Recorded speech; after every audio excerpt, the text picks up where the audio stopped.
And welcome everybody to another edition of the GSMC Football Podcast brought to you by the GSMC Sports Network. As always, I'm your host Kenneth Grunfelder, and it's great to have you guys here on this Football Friday.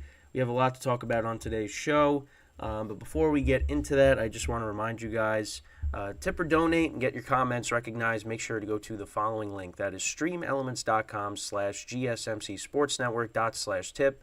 Again, that really helps the show, makes it more interactive between myself, the host, and you guys, the viewers. Once again, the link is streamelements.com/gsmcsportsnetwork./tip. And as always, the link is displayed on the ticker on the bottom of the show segment here. So let's get into what we're going to talk about today. So we will recap last night's game between the Bengals and the Ravens. Ravens getting a 34-20 victory, and we'll talk about what happened in the game. Injuries that occurred as well, some big injuries. We'll get into that in a second. In the second part of the show, we'll preview the early window games for Sunday. The third part of the show, we'll do the late window games. And then in the final part of the show, we'll preview the Sunday night game. We'll give the Sunday night game its own segment. So that's the rundown for the show today. So let's get right into recapping last night's game between the Ravens and the Bengals. So like I said, Ravens winning 34-20 last night over the Bengals. And that didn't happen without some major injuries occurring in the game. So earlier in the game, actually the Ravens' first drive of the game, Mark Andrews was injured as the Ravens were driving toward, and they were in the red zone. And he suffered a season-ending ankle injury, it seems. So he's done for the year. And that is a huge loss for the Ravens. Mark Andrews is one of their best offensive players, arguably their best offensive player outside of Lamar Jackson. It's just a huge loss. Another injury that you just don't want to see. But injuries continue to ruin this season, and that is one of the latest injuries there. And the other major injury, and we'll get into that. We'll say it now. Joe Burrow left this game with a wrist injury. He did not return, and who knows how long he's going to be out for. But yeah, he did not finish the game. Jake Browning ended up taking over for him. So we'll go through. We'll talk about it, but once I get through the game summary. So the Ravens, like I said on the first drive, Mark Andrews got hurt, but they scored a touchdown. 9 plays, 75 yards, about 5 minutes of time of possession. Gus Edwards from 3 yards out scored a touchdown there. The Bengals answered with a field goal. The next 3 drives, both teams traded punts. Then the Bengals missed a field goal. Ravens punted to start the second quarter. And then the Bengals went 12 plays, 82 yards, almost 7.5 minutes of time of possession down the field. Joe Burrow connected with Joe Mixon for a 4-yard touchdown. So the Bengals were winning. And it actually was on that play, Joe Burrow throwing the pass to Mixon for the touchdown. That's when you saw that he hurt something in his wrist. And that's what made him miss the rest of the game. Then the Ravens answered with 7 plays, 75-yard drive, 3.5 minutes. They went down the field. Lamar Jackson connected with Nelson Aguilar for a 37-yard touchdown. That ball actually got tipped. Aguilar caught it off the deflection, and he scored the touchdown there. So that put the Ravens up by 4. Bengals punted. Ravens, in 1 minute and 7 seconds of time of possession, went down the field, 7 plays, 80 yards, scored another touchdown. Lamar Jackson connected with Rashad Bateman. So that put them up by 11 at the half. The Bengals came out of the second half. They kicked a field goal, so it was, they were down 8 at that point. Ravens kicked a field goal. Bengals punted. Ravens kicked another field goal. The teams traded punts, and then the Ravens ended up getting a touchdown to get them up 34-13. Another Gus Edwards touchdown on that drive, and then the Bengals got a touchdown to just make it a 2-score game. Browning connected with Chase for a 2-yard touchdown, and that was basically it. And we'll go through the stats really quickly. So Joe Burrow actually was playing well before he got hurt. He went 11-17, 101 yards, 1 touchdown, no picks. Jake Browning, 8 for 14, 68 yards, 1 touchdown, no pick. Joe Mixon ran the ball for 69 yards. He had a receiving touchdown in the game. Tanner Hudson ended up being the leading receiver for the Bengals, which you probably wouldn't have expected. 4 for 49.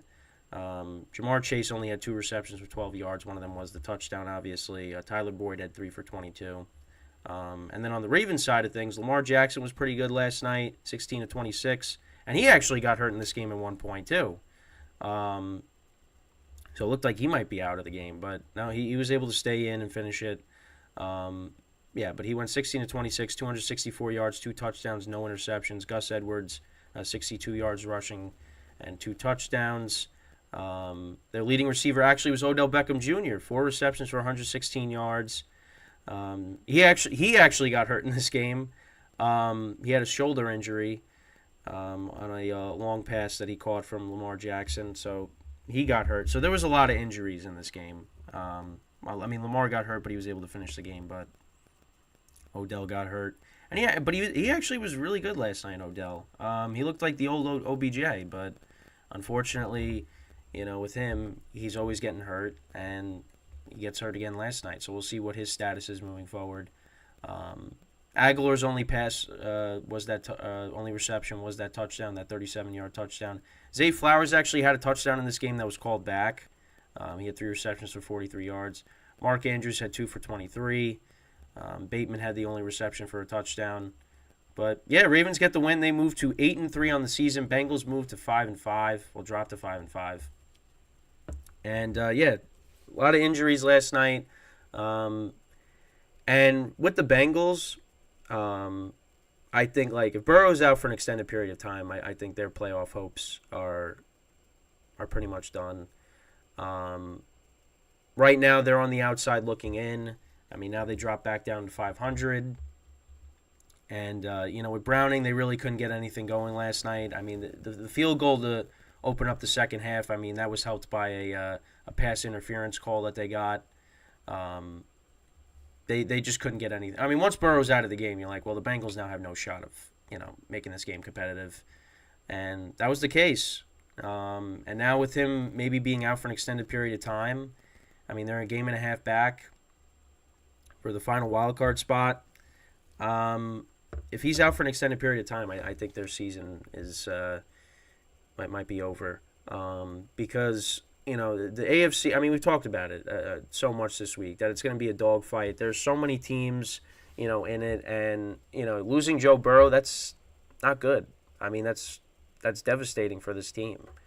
And they were starting to play really good football. They looked like one of the best teams in the AFC, but now with him maybe being on the shelf for a couple of weeks, or maybe even longer than that, with this wrist injury, their season might be over.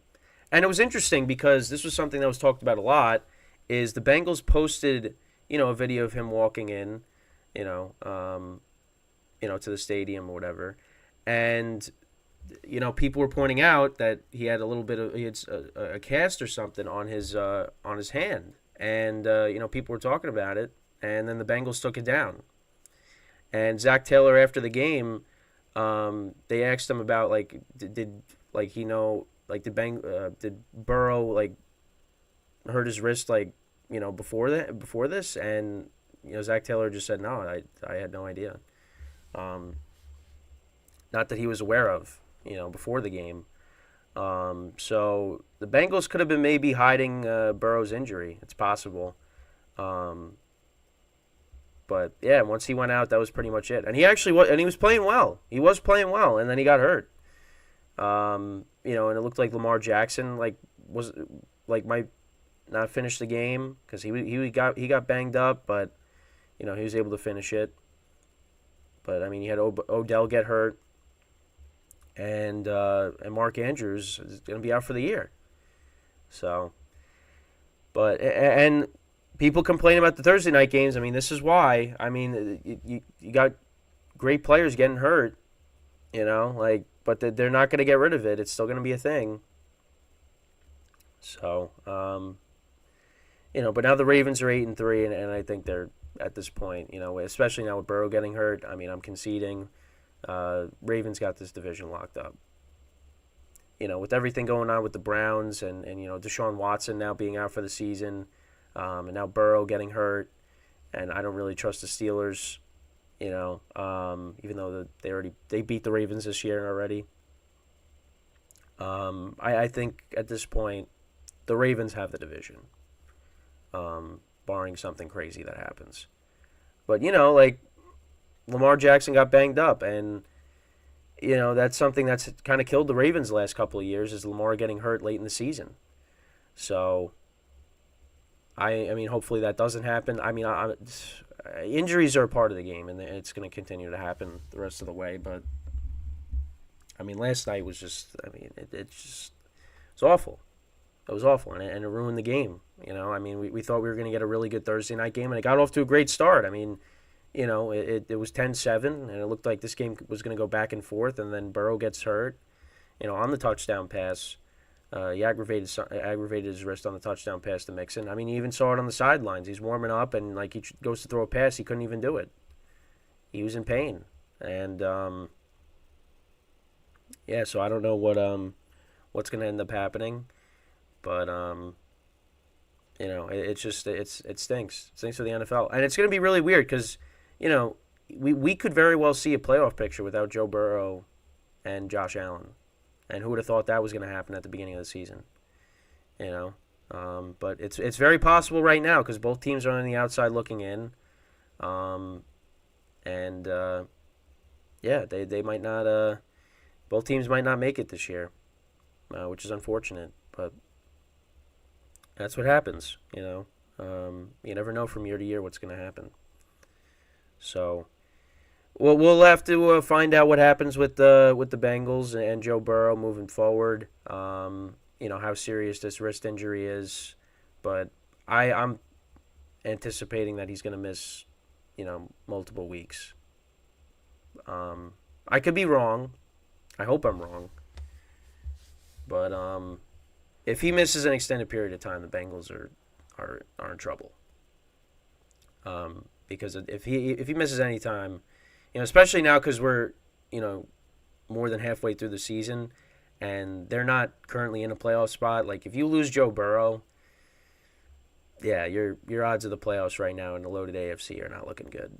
And especially because they're in last place in their division, too. Like, I mean, the division's pretty much a wrap. They I don't think they really have a chance. Especially because, like, you lost both games to the Ravens this year. Yeah, and you got to leapfrog over the Steelers and the Browns.